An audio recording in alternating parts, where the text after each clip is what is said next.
the New York Knicks. I'm back in the New York groove. Well, it's the Knicks. New York. We are the New York Knicks. New York.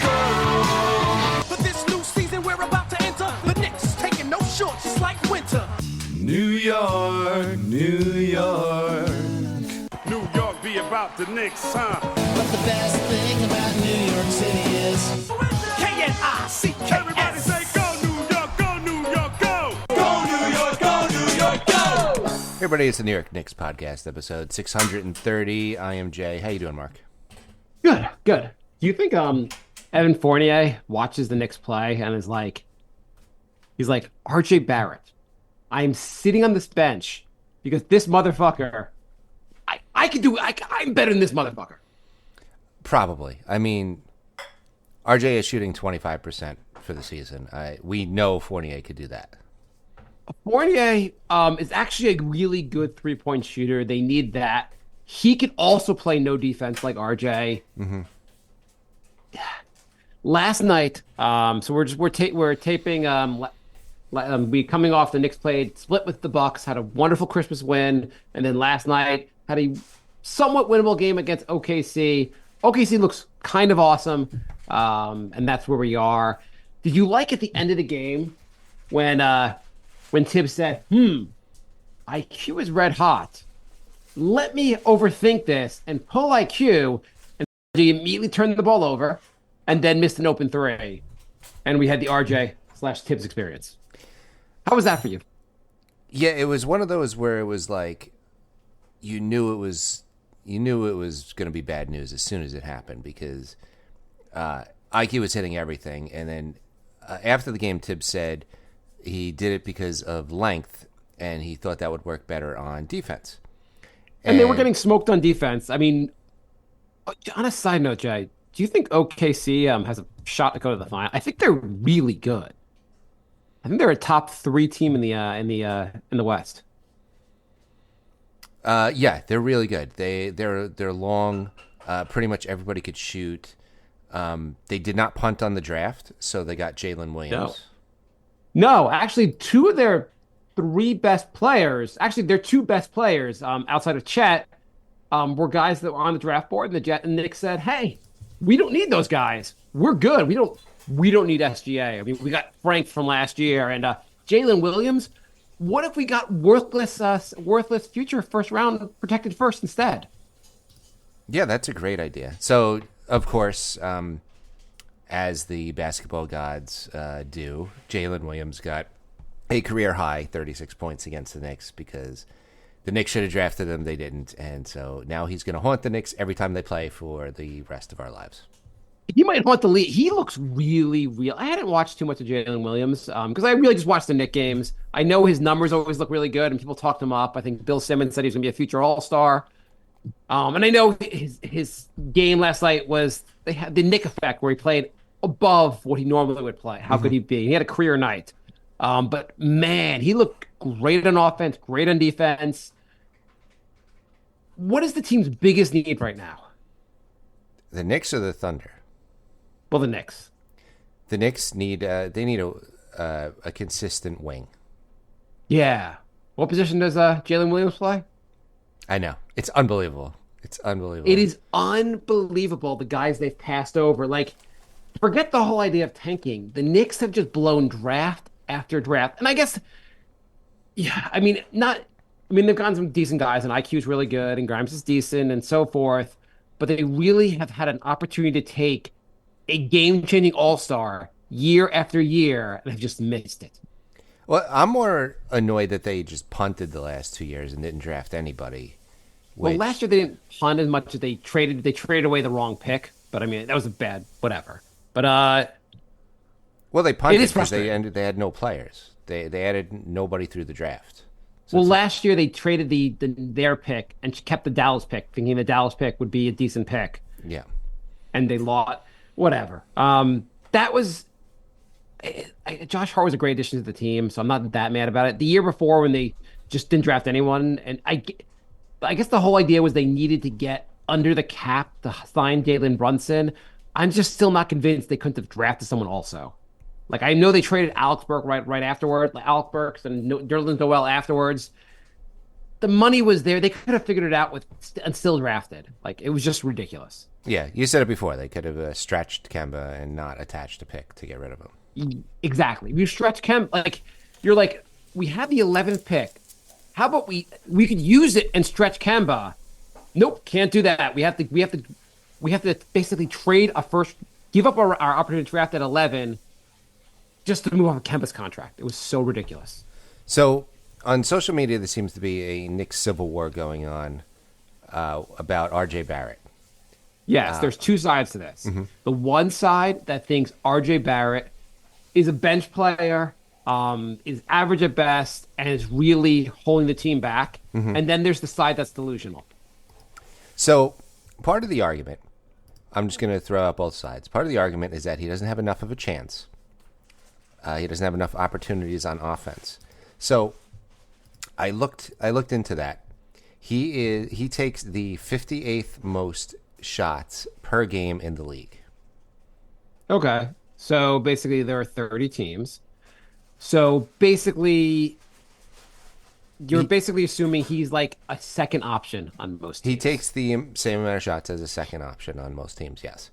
Yeah. So out of those 57 other players, 58 other players, where would you think his effective field goal percentage ranks? Now, effective field goal percentage, for those who don't know, includes all shots, 2-pointers, 3-pointers, and free throws.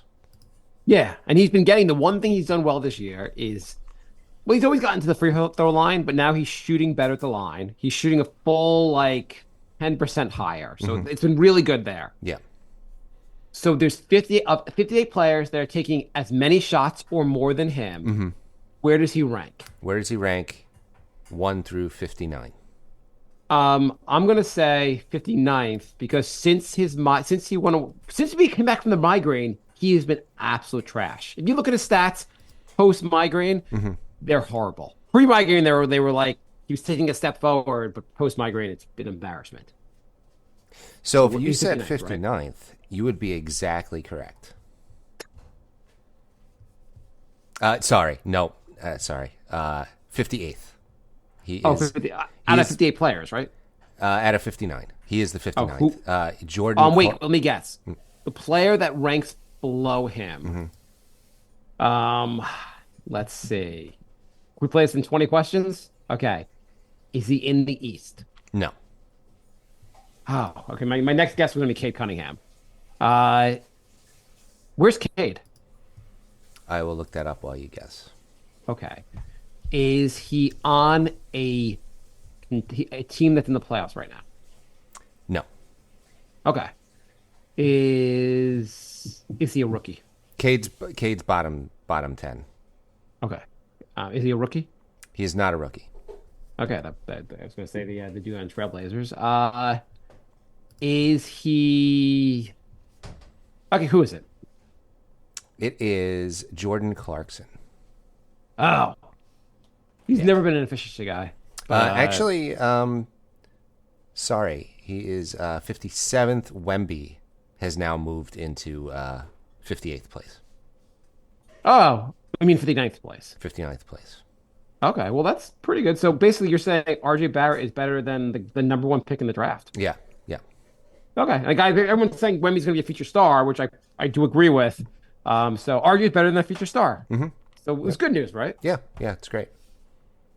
So I was listening to Locked On Knicks, which a podcast I appreciate, and they proposed the starting unit of Hart, Randall, Brunson, of course, and then 2 changes to the lineup: IQ and Hart and Josh Hart. So benching RJ and benching DiVincenzo in favor of IQ. What do you think? I guess you're doing that because if you play Dante and you're thinking that Josh Hart at the can same guard. time, you're like very small, right? Yeah, not that Josh Hart's really huge at 6'4", but he seems to be able to play up a little bit, like guard bigger position. As the Knicks have him at their power forward. What do you think of that move? Josh Hart tweeted, "I am not a forward" on Twitter, by the way. I love Josh Hart. Do you know, I love how out of position the Knicks are. The Knicks are just like, they have all these guards. They're everyone that plays small forward is playing out of position. Everyone that plays backup power forward is playing out of position. The Knicks need an extra center. What did they sign? A power forward to play center. I mean, everyone knows Taj Gibson is not a center. It is. They haven't even bothered to get a guy who is a real center for a backup. It is a very, very weirdly constructed roster. They need to do a 2 or a 3 for 1 to just clear up some of the shooting guard mess. I think they need to. They're going to have 2 first-round draft picks this coming year. Theirs and the Dallas pick, unless anything goes drastically wrong with Dallas. They should keep both picks and use them. I think getting a guy through the draft would be super important to this team and might be better than what you have, at least more upside than what you're going to get through a trade. I still want them, like, I'm totally fine with them making like a big trade, just not with this year's pick. Yeah, I'd agree. Jamie says they should go after Ball. He's not playing that much in Phoenix. I don't know what Ball really. I mean, he seems like a guy that, like, Detroit took off the Ball. Detroit's doing nothing anyway. All their minutes are just like garbage minutes anyway. Just see if you can unlock Ball. So I have some Detroit news that is directly related to the Knicks. Actually, they? I saw they were winning tonight against Boston. So you know how the Knicks got an extra away game because of this stupid tournament, and they kind of got screwed. By the way, way? Detroit's up by 13 points on Boston right now in the second. Just on big news for a team that's lost 28 games in a row. Yeah, they'll be down by 10 by the time we finish this podcast. Probably. So you know the Knicks had an extra away game because of the tournament. They're giving the Knicks an extra home game, and that home game is Detroit. They switched it from an away to a home game. Okay, so the league basically felt bad for making the Knicks play the Celtics and the Bucks a 5th time this year. Yeah, so what they did is they gave the Knicks a home game in a game that they were going to win anyway. Also, well, I mean, like, I don't mind this because at least it's like we're really going to lock in that this going to be a win. I'm a little confused. Does Detroit now have a lopsided schedule where they have more away games? And is the NBA like, you guys suck so bad we just don't even care? Every team that's lopsided has to, like, Detroit has to just, like, make up for it. Detroit has, like, no home games. They're like, you guys, nobody wants to watch you anyway. You just stink. Detroit's like, wait, I really don't understand this. Why do we have to sweep the floor at the Suns game? The crew wasn't there. You guys have to just sweep the floor. You got to clean up after everyone. You know what they should do? They should just take away all the Nets home games because they don't really have a home crowd anyway. The Nets last night played, you pointed it out to me, but they played the first quarter and then bailed on the game against the Bucks. They sat everyone the rest of the way. They were up by 8 against the Bucks after the first quarter and sat the starters the rest of the game. I've never seen a mid-game tank for a team that's in a playoff position. Jock Vaughn said that Mikal Bridges had played 40 minutes the night before, and everyone played big minutes, so I guess he didn't think the game was winnable. Were they up? They were up by 8. The league should fine Jock Vaughn. And the Nets. They were up by 8 at the end of the first, and they sat the whole starting lineup except for Dennis Smith Jr. for the rest of the game. I mean, and I guess playing Dennis Smith Jr. is a way of tanking. Yeah, I mean, they ended up losing by 22, but that's absurd. It's pretty wild. I've never seen anything like that in my life. I've seen sitting all your starters on the second night. I've never seen playing them being up and then going, nah. It must have been. I actually kind of wish I'd watched that net game because I'd like to have seen the commentators, like, they must when they realized those guys weren't coming back in. Mm-hmm. Like the beginning of the second quarter, like, oh, they're going with an all bench unit. Like 5 minutes of the second quarter, like, you think they'd bring back Mikal Bridges or someone right now? And then towards the end of the second quarter, they're like, what's going on here, guys? It's absolutely insane. Okay, so one of the things people are complaining about is Emmanuel Quickley's minutes because he's been playing pretty well. Yeah, he's playing 5 minutes less a game this year. What happened to his 5 minutes? Well, it's got to be shared with the other 7 shooting guards that are on the roster. I mean, all those minutes have gone basically. Previously, Obi got like 15 minutes a game, 13 to 15 minutes a game. Dante DiVincenzo gets 20 minutes a game. He's basically DiVincenzo got Obi's minutes plus 5 from IQ because they had a share. I want to blame Tibbs, but I feel like you kind of have to blame Leon Rose for making this weird roster. Yeah, I mean, because he's going to get the backup Brunson minutes, but that's only like 14 minutes a game. Right. And then you have to share with so many other guys for the rest of the minutes. I still think he should be getting more minutes, maybe at the expense of RJ. Yeah, I think I think that's the reality the organization needs to face is that RJ is doing, you want to win, RJ's doing the team a disservice. He's not playing well. If anything, RJ needs to earn his minutes back. RJ's playing 30 minutes a night. Reduce him to 20 minutes a night. Take out 10 minutes of his time and see if he responds. I mean, I know there's still some hardcore RJ defenders out there. Look at his stats. They haven't really changed in 4 years. So if you just switched out RJ out of the starting lineup, kept DiVincenzo, just switch RJ for IQ. I mean, I guess the Josh Hart idea.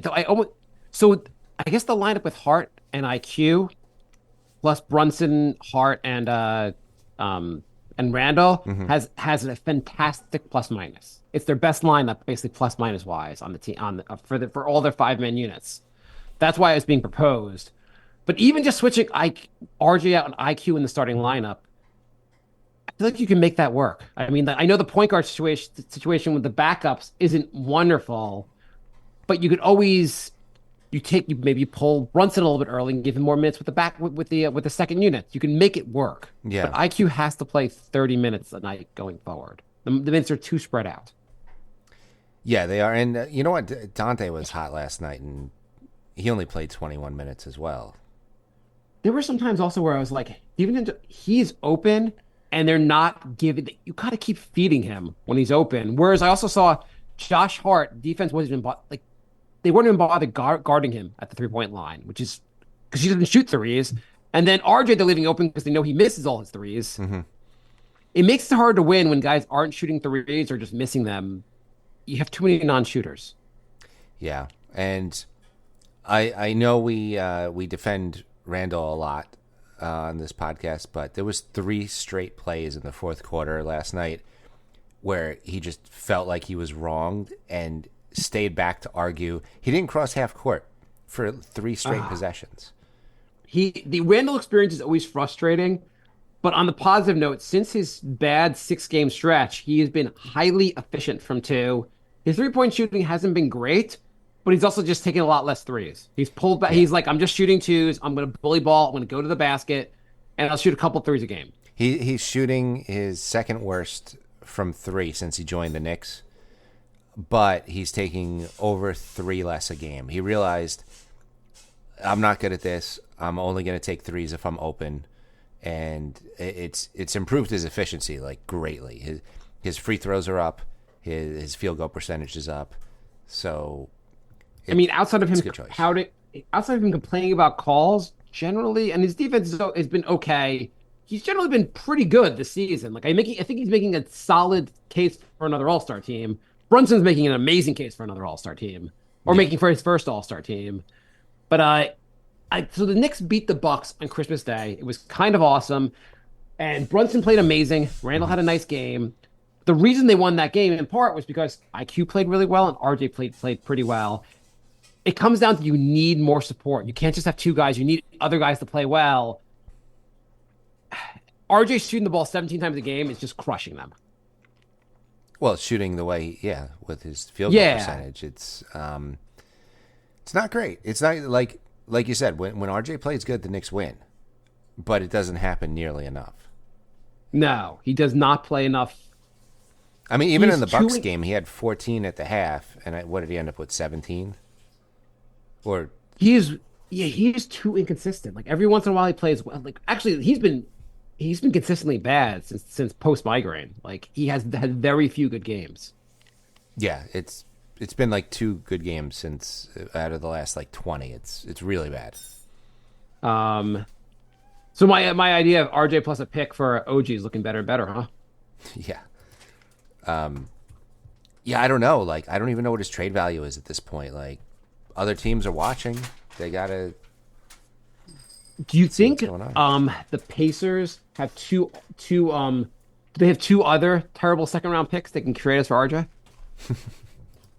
I feel like on a team I was thinking not that I want to trade him for 2 seconds, and that'd be kind of ridiculous. But the Pacers are the kind of offense that RJ would thrive in. A faster offense. Is it? Maybe. I feel like RJ would look better in a faster, like the fact that I mean, maybe he thinks the fact that he's very ISO heavy in this offense doesn't help RJ. I mean, we said that about Obi, and he's not even starting anymore. So I don't know. He got benched, yes. It's still a better version of Obi. He's playing better on offense. He's just not a good defender. When the Pacers are like, we're the worst defensive team in the NBA, and our worst defensive player is our power forward. We've got to make a switch. Yeah. I mean, it doesn't help that he's averaging like 3 rebounds a game as a starting power forward. By the way, Pistons are up by 21. It's right by halftime. Wow, maybe the streak will end. The streak will end tonight. Did they? I heard they might sit Tatum and Brown. Is that? Did that actually? Tatum happen? is playing tonight. Oh, no, maybe. Let me look at the box score. Maybe the Boston said after the first quarter, we're done. Did Looks like they're all playing Porzingis, Tatum, Horford, Holiday, and Derek White. The crew is there. Wow. And Detroit is lighting them up. Cade Cunningham is on goddamn fire. I did 9 not for 13, have, 22 points. I did not have Boston as the team that would end the Detroit losing streak. So they're up 19 at half. This should be a really interesting second half. Yeah. Boston's like, hey, I don't know if we're going to win the title this year. We are sure as shit going to beat the goddamn Pistons. Okay, so do you think, as far as moving this team forward, actually, we have a question about this. Let me bring up the question. So, we have a question. Lavery writes on Facebook, how long before the Knicks as a team organization make the next leap towards being elite contenders? What do you think is the timetable on that? There is a rumor from somebody apparently close to the organization that says that the Knicks are finally going to make their big trade in early 2024. Is that just a retweet from last year's rumor? Like every year they just kind of carve off the number. Okay, not 2, 23. Okay, not 3, 24. Well, I guess to take the next step, the team has to just find ways to improve. I think we agree RJ would be an area, a place, and just getting a 3 would be a place to really upgrade. Mm-hmm. DeJounte Murray has been the big rumor lately. Some in the organization see him as an ideal fit, supposedly. What do you think about the DeJounte Murray rumors? He plays shooting guard, and I think the Knicks have a few of those. He plays point guard / shooting guard. I mean, there's also some smoke with that because apparently he's with Clutch, and the rumor is Leon is meeting with Clutch this week to kind of like mend the fences because they've had a feud going on for a while. So Clutch, I guess the Rich Paul, is that the guy? Yeah. He used to work under Leon or just at CAA before going off and starting Clutch. That's part of the beef and part of the issue. Right. So, yeah, apparently they left on bad terms and they said they're never going to deal with the Knicks. And now it looks like they're looking to mend the fences. Okay. I mean, it's always good when your team president can mend fences with other agencies that he's had a feud with. Bizarre that we need to do that. But what do you think of that? So maybe that rumor there's a strong possibility. What do you think of the rumor? So pairing, I assume in that trade will be some guards, so we don't have like 8 guys playing guard. I'm guessing it would be something like RJ Grimes, maybe one other shooting guard. And you think 3? I feel like you don't think Atlanta would want. You think Atlanta wants players, not picks? I think it would be at least 2 players and then a few picks. Okay. I mean, Is it whatever's gonna be going on weird in with Atlanta DeJounte is not Murray? working. They're 12 and 18. They look like they're absolute toast. So they got to do something. Is it gonna be weird when DeJounte Murray gets to the Knicks and Tibbs is like, "Are you a small forward? Do you want to play small forward?" Guess who's our new small forward? On the one hand, DeJounte Murray has all-star capabilities. He's the kind of player that can light stuff up. He's a better shooter than, say, RJ. Trading RJ and Grimes for him wouldn't be crazy. He's a decent defender. He's looked especially good when he plays the Knicks. What do you think of Brunson and DeJounte Murray? I think that's a good move. He's a good defender. He's not having the best season right now, but No, he's not. No, I mean, everybody in Atlanta kind of looks like garbage right now. I don't think he all of a sudden just got washed up. No, I mean, the thing is though, it's a weird move in the sense of like you're making your big move, you still don't have a 3. Right. It's like we have 8 shooting guards. So we're going to go after a shooting guard. Yeah, I mean, Murray, I guess, is the point guard also. But like anytime you can upgrade a position, you do it. So, I mean, he's having, you know what? He's having his best season of his career from the 3-point line.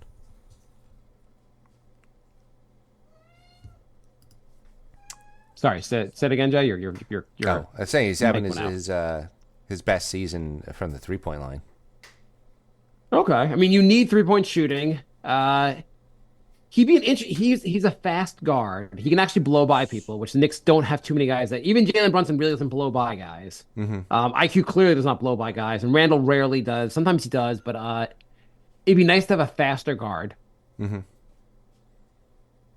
I mean, I think it's a feel good move if the team would be better, right? Yeah, the team would be better, and if you're not giving up too much, I think it's great. I still think you need If to you can upgrade figure the out how to RJ get- position. If you can get Murray and OG, I still think OG. I know there's a lawsuit between the Knicks and the Raptors, but I mean the lawsuit's over the fact that the employee left the Knicks and brought the legal information to the Raptors. It wasn't the other way around. Yeah, but they were saying like still they think you can get- wanted like 3 firsts for OG. Like he's not that good. Right, but you also like that's what he's going to be a free agent this summer. So if you just wait till the summer and he goes, "I want to be a Knick," and the Knicks are like, "We'll do a sign and trade," you don't think the Raptors would do that?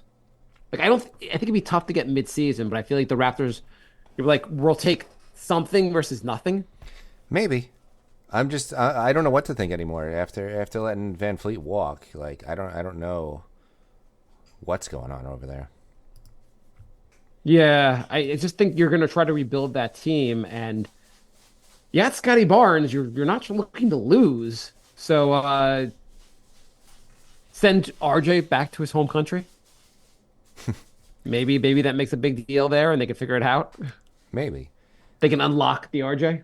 Jamie asks, "Are we going to start benching players near the end of the season to be fresh for the playoffs?" I'd like to bench Julius Randle's ankle prior to the playoffs. I don't think Tibbs would ever do that. No, I mean He's maybe not the that last kinda game of the coach. season. Maybe, But this is far. The Knicks still have to secure the 6th seed, which is not a guarantee. They got another hard game against Orlando coming up. They have a tough schedule. yeah, they do. Angel I mean, the writes, nyknickspodcast@gmail.com. Angel writes, "Hey guys, I have 2 comments. First, for what it's worth, I like having longer episodes. I like hearing from my basketball friends, success or failure. I like hearing your thoughts." And Oh, thank you. Thank you, Angel. And second comment, I think Brunson and Randall are all-star caliber players. They really don't need to be upgraded. That leaves our main upgrade targets to be at center and small forward positions. Okay, yeah, but I agree. I agree. It's over. Like you could win with Randall and Brunson. I just think you need a third option at the very least. You just need to upgrade the rest of the roster. What do you think of the center position? Well, if Mitch and Ihart are healthy, I think it's fine. But so this goes to the question we also had was who is the Nick writes on Facebook? or maybe it was Twitter. Who is the answer via trade for center? Because iHeart ain't it as a starter. I think iHeart's been fine as a starter. I haven't had an issue with him as a starter. I think the backup role is ridiculous. Yeah. Does that mean you're giving up on Mitch? No, no. I'm just saying, like, if you're trying to win this season, you try to make a move for. I still would just sign. There's got to be someone else. They signed that guy in the G League. That guy well, I can't pronounce his name, and he's never really going to play. The Russian guy, but they like you try to like you got to bring in someone else, like Nerlens Noel, just someone else. Like this just a free agent right now, and give someone else who's a center. Like, is Taj Gibson really the best we can do at backup center? I would be calling up Chicago and asking what they're doing with Drummond. Would you trade for Drummond? I mean, he's an expiring on a team that's like should be tanking, so not much, but whatever they would take. Kobe White's playing really well. Chicago's not quite tanking yet. They're not quite tanking, but when Levine comes back and they start losing again, they'll probably be more willing to make a move. I think Chicago might be willing to bench Levine. I think there's. We talked about last year. I think there are options you might want to try. I just think the option of Taj Gibson as your backup. Someone actually responded to us on Twitter was saying like, how in 2024 is Tibbs starting Taj? Which I also don't understand that response because I was like, what do you mean how is he playing Taj? I mean that's his option. He doesn't have like Leon Rose is the guy that's just I don't know what Leon Rose is doing. Can Leon Rose only focus on one thing? He's like, well, I got to work on this clutch thing. I can't deal with backup center right now. One thing at a time. One thing at a time. I just can't. I've got my naps. I just and I have to figure out how many trades I can make in the draft. I don't know. Do you think Drummond would cost more than like one of those protected picks in like Sims? I'll give up Sims, but I don't want to give up the protected just yet, just in case we need them for another trade. I don't know. They're absolute garbage, by the way. I give him Sims. Sims has proven to me that year 3 he's not good enough to be a backup. I'm fine moving on with Sims. Because Drummond was only getting 15 minutes a game until Vucevic got injured. As soon as Vucevic is back, like they don't really have a use for him again. Do you think? What about Rokas? You could trade Rokas, the European guy who's never coming here. Sure. Though if they trade him, he'll immediately come to America and immediately be like putting up like a triple double. Yeah, I don't think we have to worry about that. Yeah, it's probably not happening. Supposedly he's okay, but he's not coming here, and he's not really that great either. He's not even starting in Europe, right? I haven't looked recently, but last year he was. I think he was I don't know. His numbers weren't that great. He's not exactly a star over there. His stats another brilliant move. His stats currently look like I'm sure it's amazing. He's playing about 19 minutes a game. Blown away. Yes. So he's not a starter over there, and yeah, you kind of want the guy in Europe to be like, at least be like a star there before you bring him over here. Look, anytime you could use a first-round pick on a guy who's averaging 8, 2, and 3, you got to do it. Who are you referring to? Rokas. He was a second-round pick. The second round. Okay. He was actually like the 31st or 32nd. It was pretty much a wasted pick. I mean, it's a wasted pick either way, but you could have gotten someone decent there. Yeah. Whatever. They took a flyer on him with no plan on how to get him here or anything like that. They took a flyer on Obi at the 8th pick with no plan on how to actually get him starter minutes. They took a flyer on having no one when Jalen. The crazy thing was, that whole season when the Knicks were bad, I was like, hey, Jay, this draft, this is probably going to be the Knicks' last time to draft high, so to speak. This draft, to move this franchise forward, you have to nail this pick. You have to nail this pick. There's going to be someone there. Like, this is such an important draft. And Leon Rose said, we really, really need a 3. and this guy looks really good. But what if we took no one instead? Bingo. Another brilliant. Leon has done some great things also. I mean, you said you wanted to talk about Jalen Brunson, and Jalen Brunson has been goddamn awesome. And it is underrated how good of a move that was for to praise Leon Rose. He found a guy who another team did not appreciate, who was and Jalen Brunson, and brought him over here, and he immediately was a goddamn star. Brunson has looked amazing since he's been here. Yeah. Praise him, Jay. He has, I think he's the only player ever to have his efficiency numbers right now. He's shooting 40-something% from three on a crazy amount of attempts. And it's the first time we're even seeing this kind of efficiency. It's I don't know. Well, that's not true. Yes, it is. The first time you're saying Steph Curry was not as efficient or done this? Come on. He's shooting 45%. Yeah, Steph Curry does that. Are you new to the league? 45? 45 is like really, really high. Do you really want to pull up Steph Curry's numbers? Are you really this crazy?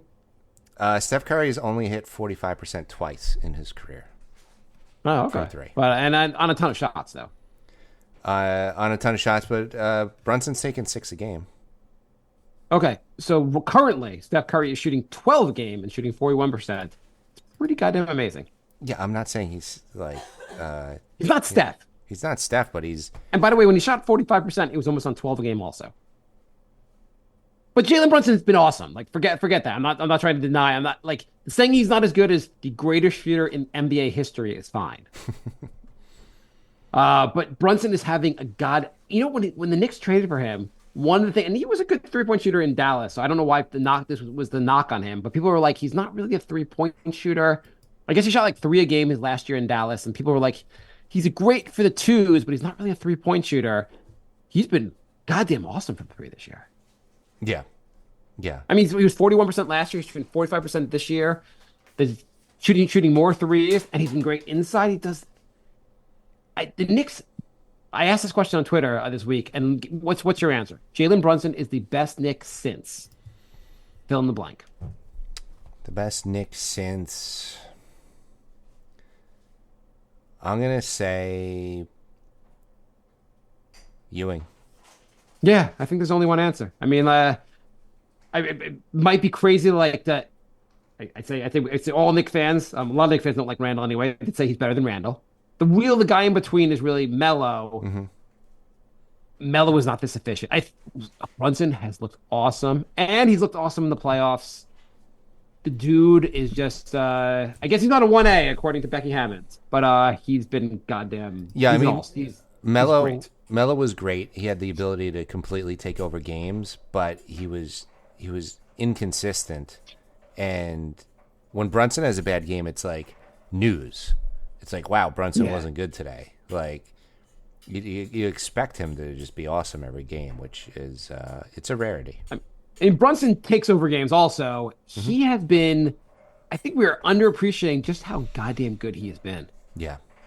He has been like, it's just like, I mean, the nice thing that Leon Rose did is like, hey, I'm going to get a all-star, a guy that's worth a max contract and get him on a really good deal also. Mm-hmm. Yeah. Like yeah, that's a huge upgrade to the roster. Yeah. I remember when people were saying, did the Knicks pay him too much?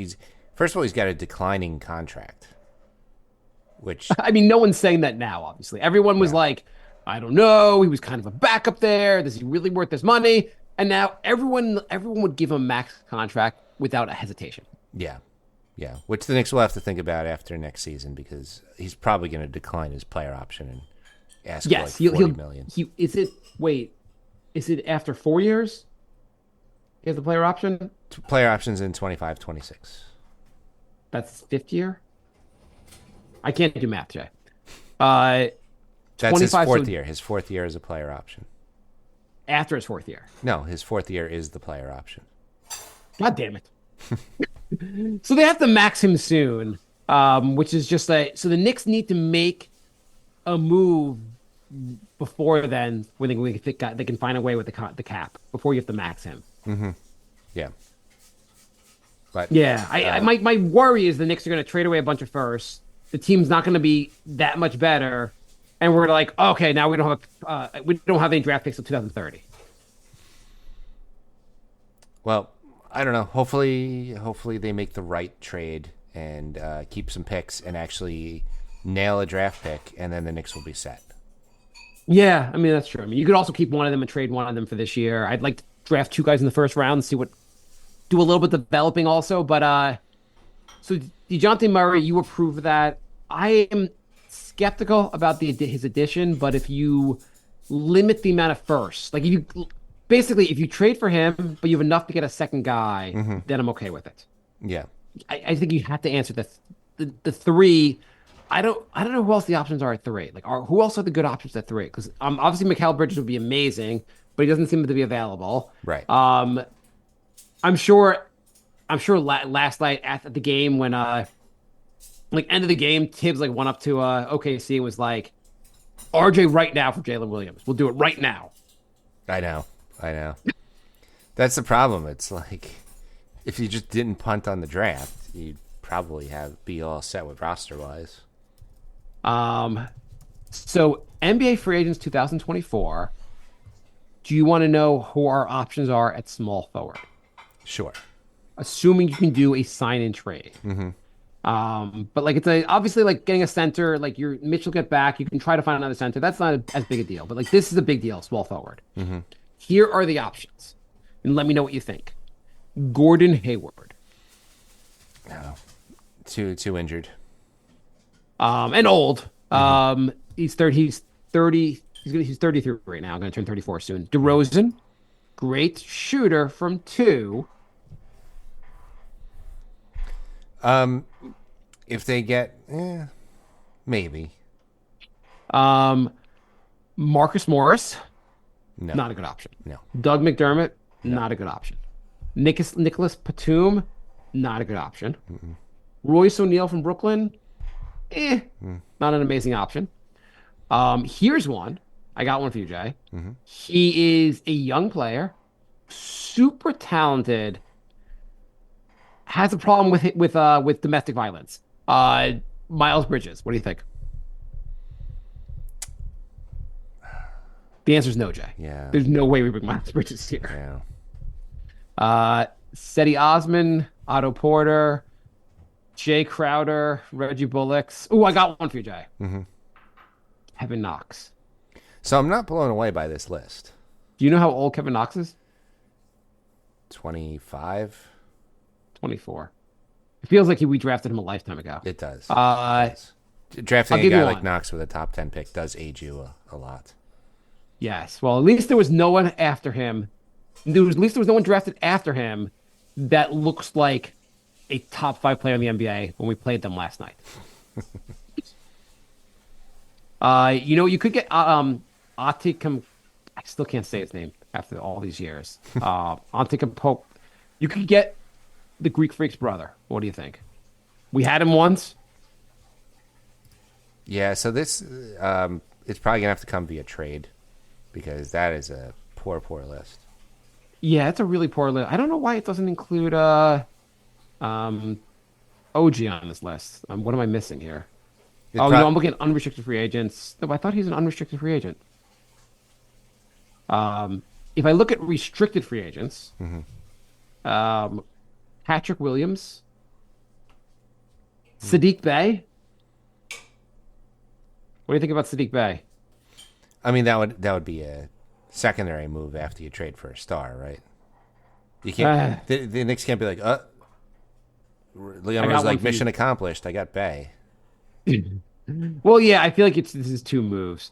Jacob Toppin is playing in the G League. I mean, unless you do the Sadiq Bey is the second player in that trade because he's also on Atlanta. Yeah, that's what some people are talking about, and you get him, and so you get Sadiq, and you get Murray, and you could be as good as Atlanta. Right. Why is Atlanta so bad? They don't play a lot of defense, I guess. Was Trae Young a fluke? Trae Young still puts up decent stats, but I feel like he's a hard player to win with. He's so ball dominant. He also doesn't really play off the ball that well. He's a very frustrating player to play next to. Yeah. Um, yeah, I don't know. They're very sinking ship. It's always weird to take like two guys from a sinking ship. I don't know if Sadiq is the answer to three, but at least he's a decent fill-in. That's also the idea of like keeping your two first-round picks and then drafting two small forwards this time with your first-round picks. Maybe one of them turns into a decent player. Interesting strategy. Yeah, I don't know. I mean, if we did that 2 years ago, we might have had Jalen Williams. But I do think you have two first-round picks. Try to keep them. Try to see if you can find a center, a backup center, and find a small forward or two small forwards. This team needs to get bigger. But I'm not against the DeJounte Murray trade as long as you don't give up too much, even though Atlanta wants a ton for him. So whatever. Larry Marketing would be nice. Do you think we should give 18 first rounders for him? Danny Ainge is like out of his mind.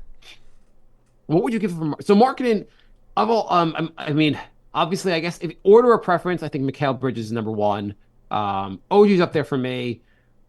What would you trade for Marketing? If like Danny's in the phone, is like, hey, just want to get him out, get him to the East, not the West. I'm not gonna go insane. Give me your best offer. RJ. And remember, he doesn't want RJ anyway, as he didn't want RJ for the Donovan Mitchell trade. Yeah, I know. Still RJ. You wanted Grimes. Grimes is available. RJ Grimes and 3 of our finest protected first round picks. Yeah, I would do that. Getting Marketing here would be a huge upgrade. Yeah. That would be nice to have another true deep threat. Got size. He can play small forward. He can play power forward. That would be pretty awesome. I don't want this to be a severe injury, just maybe a temporary injury where Danny Ainge hits his head, kind of has temporary amnesia, and accidentally trades Marketing to the Knicks. And then he's fine thereafter. No long-term injury. Just that would just be a like minor the one. exact player the Knicks need. You don't think that's the player? Who do you want? No, I said that would be the exact player the Knicks need. In order of preference, what's your order of preferences? Top three guys you would like to get small forward. That are gettable? That are remotely gettable. Yeah, I mean, it would probably be Lowry at number 1. I think Bridges, but yeah. Yeah, maybe Bridges, Lowry, and I say OG, and I really think the fact, and then like, it's not like I didn't come up with this, but like the fact that he is connected to Leon Rose, I really think that's happening this summer.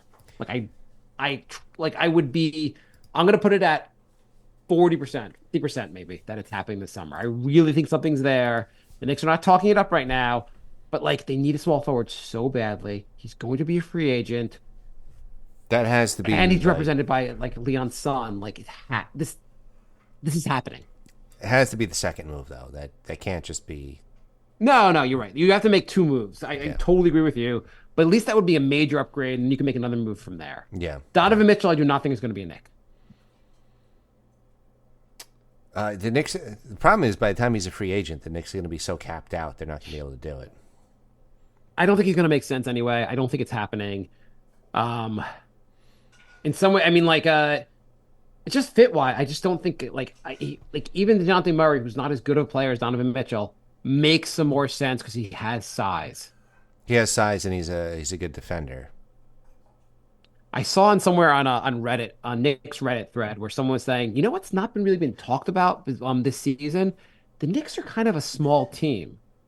And to which like 15 people responded, what are you talking about? That's all people are saying on this on Reddit. There was the OKC's bench was a lot smaller, but their starting lineup, I felt like all 5 positions they were bigger than the Knicks.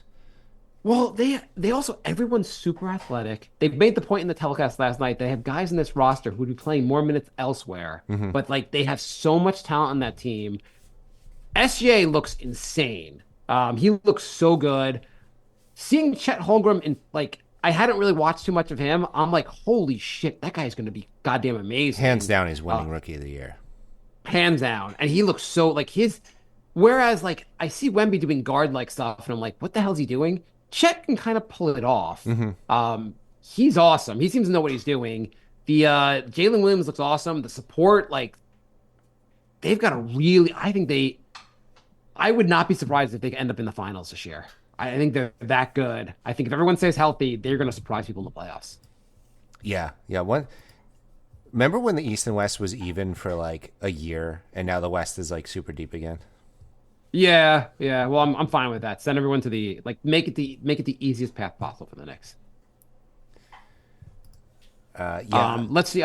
Before we go, Jay, let's just do a quick update. What do you think the score is of the Celtics Pistons game? I'm gonna say the Celtics pulled to within 14. Okay, we are 6 minutes to go in the third. It is a 7-point game. Here we go. The Celtics won on a 20-8 run to start the third quarter. Let's see what happens. Cade is. Let's see if Detroit, I mean, they didn't get their 2 wins for nothing. They know how to fight back. At halftime, the coach was just like, really? You're really going to lose this game? You guys have no heart. Like, come on. You cannot lose it. That's the thing. Like, I know, you can win. Any team could beat any team on a given night. And certain teams, like, if you're playing like a top team, you're kind of like expecting to really gun for them. But I also think when you're playing an average bad team, you're not always like you let your guard down. But when you're playing a team on a 28-game losing streak, you don't let your guard down because you're like, we can't lose to them. Yeah. And with like every loss, they're going to be trying even harder to like, because now it's just embarrassing. Like they got to end the streak. Yeah. So you want to look at the Knicks? By the way, Obi is still on the bench tonight. And he's played 14 minutes, so it's actually pretty like a bunch of minutes through the first half. So, but he is on the bench. You think that? I don't want to hate on Obi really, but I'm not really hating on Obi. I wish him the best. I'm just hating on all the Knicks fans that were like, Obi's amazing, then he should start over Randall. And like, I hate the Knicks where they stand guys that aren't that good. Yeah. So the Knicks have played 6 more away games than home games so far, and 6 out of the next 9 games are also away. So there's been a great. The Knicks have a lot of home games coming up. The second half of the season is going to have a lot. Yeah. So they got coming up. They got Orlando tomorrow night, Indiana. We get to see Obi on December 30th. New Year's Day they got Minnesota, and probably Chicago. The next 4 games before we do our next show, probably next Thursday. What do you think's going to happen? Orlando, Indiana, Minnesota, Chicago. Those are 4 pretty tough games. They are. I'm going to say they win 3 out of 4, though, losing the Minnesota game. I am going to call it now. I don't think Obi's going to have an amazing season. I don't think he'll play I don't think he'll even be on the Pacers next year. But on Saturday night, Obi puts up 40 points against the Knicks. Yeah, career high. He's going to have an amazing monster game. That's just how it works. Career high. You can mark it down right now. I am betting on the over. Now that we can actually bet, I am actually going to put money on Obi on the over because it's almost a lock. It's a lock. Obi will hit 14 threes. Mm-hmm. He will play. He will have the game-winning block of Jalen Brunson. Yeah. It'll be something crazy we'll have. Like, he's going to have, like, whatever the under-over is, for his points, there's never been a greater lock. This is not official advice, just a casual fan's advice. You should bet every dollar you can get your hands on for the over for Obi's points. Can you see right now what the over under is for his points? No, I don't think they set it till like the day of. Okay. I'm going to assume it's going to be something like 12 or 13. He's going for 40. I don't think you should bet 40, but you should bet over whatever Vegas says. Do you think I can pay off my mortgage by next year if I just bet the over on whoever the Knicks are playing to hit more threes than the spread? Because that would probably be seems like every single game like we're 30 games into the season now, and they're just not guarding the 3-point line. Do you think he could be retired already by just betting the over, like betting on the Nick effect? Yeah, you just pick like who's the 7th man on this roster, over $100 million, and it wins every time. Yeah. You could retire off just betting on the Nick effect. Just pick like the random guy who's going to go off every night. But I do think you should sell all your crypto and bet it all on Obi going over on Saturday night. Maybe I will. I actually am going to look. I haven't made too many bets. I don't gamble all that often, but I think I might look into this and bet on this also. Let's do this, Jay. Let's make a lot of money Saturday night. So, what's your prediction for the next 4? Oh, okay. They are going to beat Orlando. Mm-hmm. They're going to lose to Indiana. The combination of Obi having his revenge game and Halliburton just being hard to stop. Minnesota is going to be tough. They're going to lose to Minnesota.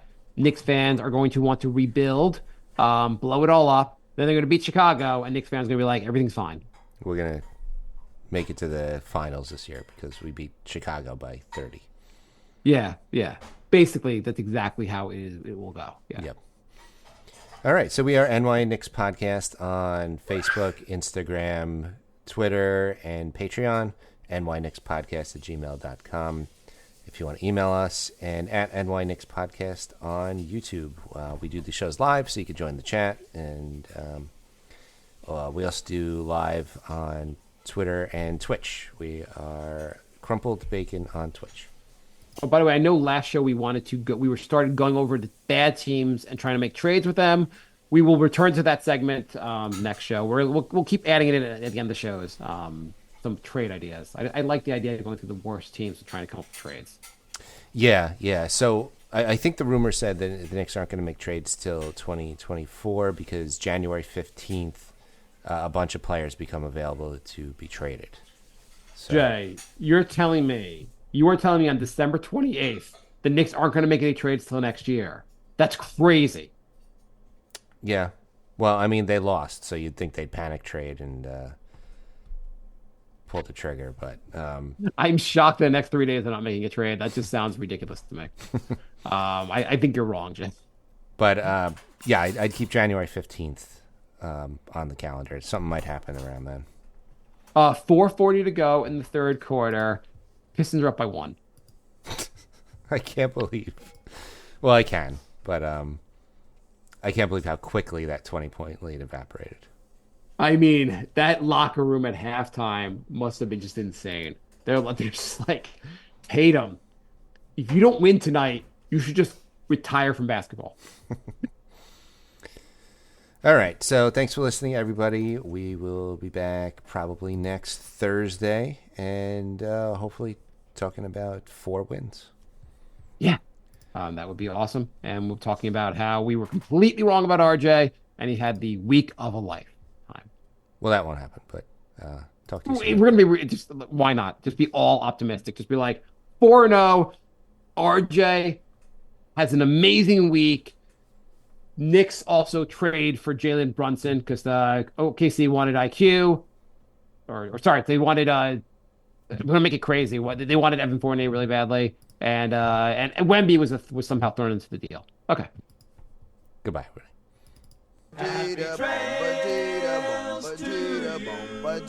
Bye, love. Goodbye, everybody. Goodbye. It's all over. Goodbye. It's time to go. This is the end. Say goodbye.